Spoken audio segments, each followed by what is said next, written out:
Robert Ekman एक अमेरिकी अरबपति हेज फंड मैनेजर हैं, जिनका जन्म 11 मई 1966 को हुआ था। वह पर्शिंग स्क्वायर कैपिटल मैनेजमेंट के संस्थापक हैं, जो एक हेज फंड प्रबंधन कंपनी है। एकमैन एक सामान्य निवेशक नहीं है, उन्हें एक्टिविस्ट इन्वेस्टर कहा जाता है, जिसका मतलब है कि वे जिन कंपनियों में निवेश करते हैं उनमें सक्रिय रूप से शामिल होते हैं। फोर्ब्स के अनुसार जनवरी 2024 तक उनकी कुल संपत्ति लगभग 4 अरब डॉलर थी। विलियम अल्बर्ट एकमैन का पालन पोषण चप्पाक्वा, न्यूयॉर्क में हुआ, जहां वे रोनी आई, और लॉरेंस डेविड एकमैन के बेटे हैं। उनके पिता एक प्रसिद्ध New York real estate financing firm Ekman GIF real estate group के चेयरमैन थे। एकमैन का पारिवारिक इतिहास अश्कनाजी यहूदी विरासत से जुड़ा है। उन्होंने शिक्षा में गहरी रुचि दिखाई और 1988 में हार्वर्ड कॉलेज से सामाजिक अध्ययन में स्नातक की डिग्री मैग्ना कुम लाउडे के साथ प्राप्त की। उनकी थीसिस का विषय था scaling the ivy wall, the Jewish and Asian American experience in Harvard admissions. इसके बाद 1992 में उन्होंने हार्वर्ड बिजनेस स्कूल से एमबीए की डिग्री प्राप्त की। 1992 में एकमैन ने अपने साथी हार्वर्ड स्नातक डेविड पी बर्कोविट्ज के साथ मिलकर गोथम पार्टनर्स नामक एक निवेश फर्म की स्थापना की, जिसका ध्यान सार्वजनिक कंपनियों में छोटे निवेश करने पर था। 1995 में उन्होंने ल्यूकेडिया नेशनल के साथ मिलकर रॉकफेलर सेंटर खरीदने की बोली लगाई। हालांकि यह बोली सफल नहीं हुई, लेकिन इस प्रयास ने गोथम पार्टनर्स को सुर्खियों में ला दिया और 1998 तक इसके अधीन प्रबंधन में $500 मिलियन की संपत्ति हो गई। लेकिन 2002 तक फर्म कानूनी विवादों में उलझ गई। उसी वर्ष एकमैन ने एमबीआई की जांच शुरू की और इसकी बॉन्ड रेटिंग पर सवाल उठाए। उन्होंने एमबीआई की संरचित वित्त और नगर पालिका बॉन्ड बीमा व्यवसायों को अलग करने की मांग की और आरोप लगाया कि कंपनी ने कानून का उल्लंघन किया है।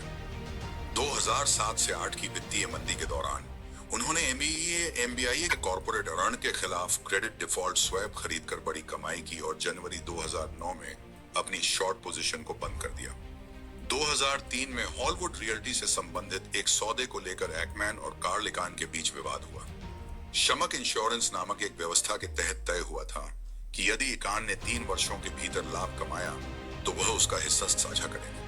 इकान ने अप्रैल 2004 में शेयर बेचकर मुनाफा कमाया, लेकिन एकमैन को हिस्सा नहीं दिया, जिसके चलते कानूनी लड़ाई हुई और लगभग 8 वर्षों बाद कोर्ट ने इकान को बकाया भुगतान और 9% सालाना ब्याज के साथ रकम लौटाने का आदेश दिया।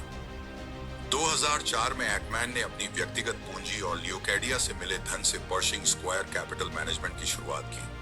2010 में उन्होंने कंपनी में $22 प्रति शेयर की दर से 3.9 करोड़ शेयर खरीदकर 18% हिस्सेदारी ले ली। लेकिन 2013 में बोर्ड से मतभेद के चलते एकमैन ने इस्तीफा दे दिया और यह पहल समाप्त हो गई।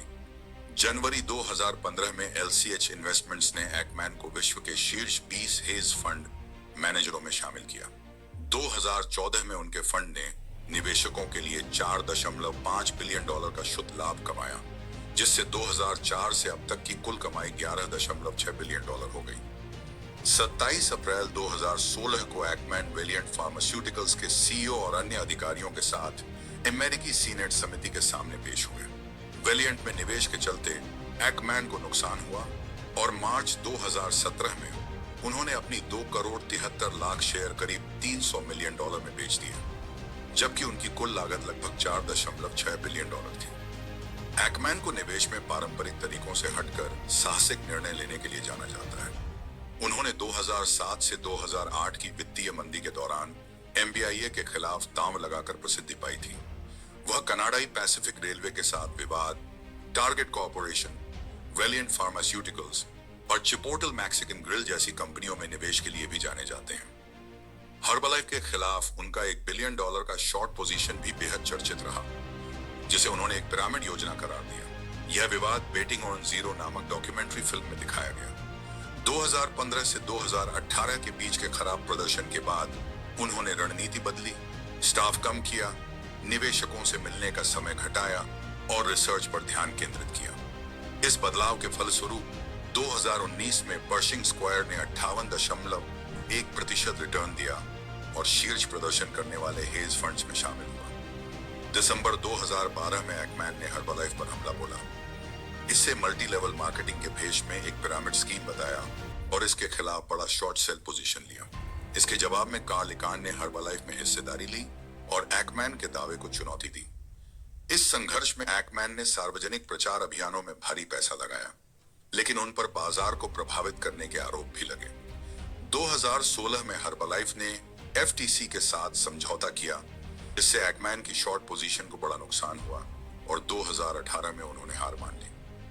व्यक्तिगत जीवन में एक्मैन ने 1990 में करेन एंड हर्स्कोविट्ज से शादी की, जिनसे उन्हें 3 बच्चे हैं, लेकिन 2016 में दोनों के अलग होने की खबर आई। 2018 में उन्होंने नेरी ऑक्समैन से सगाई की और 2019 में शादी की। उसी साल उन्होंने एक बच्ची का स्वागत किया, 2019 में। हालांकि ऑक्समैन के एमआईटी लैब में जेफरी एप्स्टीन के दान को लेकर विवाद भी हुआ। राजनीतिक रूप से एक्मैन ने 2016 में माइकल ब्लूमबर्ग का समर्थन किया और डेमोक्रेटिक उम्मीदवारों को चंदा भी दिया। उन्हें टेनिस का शौक है और उन्होंने यहां तक कहा कि वे जॉन मैकेनरो के खिलाफ डबल्स मैच में खेल सकते हैं। 2017 तक वे एक गुलस्ट्रीम G550 बिजनेस जेट के मालिक थे। आक्रामक निवेश रणनीतियों और मजबूत राय के लिए है, लेकिन इससे परे एक्मैन एक प्रमुख परोपकारी भी हैं।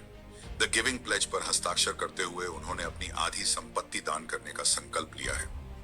उन्होंने सेंटर फॉर जूइश हिस्ट्री को लाखों डॉलर दान देकर उसी रण मुक्ति में अहम भूमिका निभाई। इसके अलावा उन्होंने सामाजिक न्याय और स्वास्थ्य क्षेत्र से जुड़ी संस्थाओं को भी बड़ी राशि दान की है। पर्शिंग स्क्वायर फाउंडेशन के माध्यम से वे आर्थिक विकास, स्वास्थ्य सेवा और मानवाधिकारों में नवाचार को समर्थन देते हैं। इनोसेंस प्रोजेक्ट और प्लान्ड पेरेंटहुड जैसे संगठनों को दिया गया उनका समर्थन समाज पर सकारात्मक प्रभाव डालता है। एक्मैन केवल दान में ही नहीं, बल्कि फंड रेजिंग कार्यक्रमों में भी सक्रिय रहते हैं। द चैलेंज एथलीट्स फाउंडेशन का गाला, जहां उन्होंने विकलांग व्यक्तियों के लिए करोड़ों जुटाए। हाल ही में उन्होंने एक दक्षिण कोरियाई ई कॉमर्स कंपनी के शेयर, जिसकी कीमत $1 बिलियन से अधिक थी, दान किए। विलियम एक्मैन की विरासत वित्तीय दुनिया में उनके प्रभावशाली योगदान और परोपकारी प्रयासों के माध्यम से परिभाषित होती है। द गिविंग प्लेज और पर्शिंग स्क्वायर फाउंडेशन जैसी पहलों के माध्यम से उनका योगदान आने वाली पीढ़ियों को प्रेरित करता है।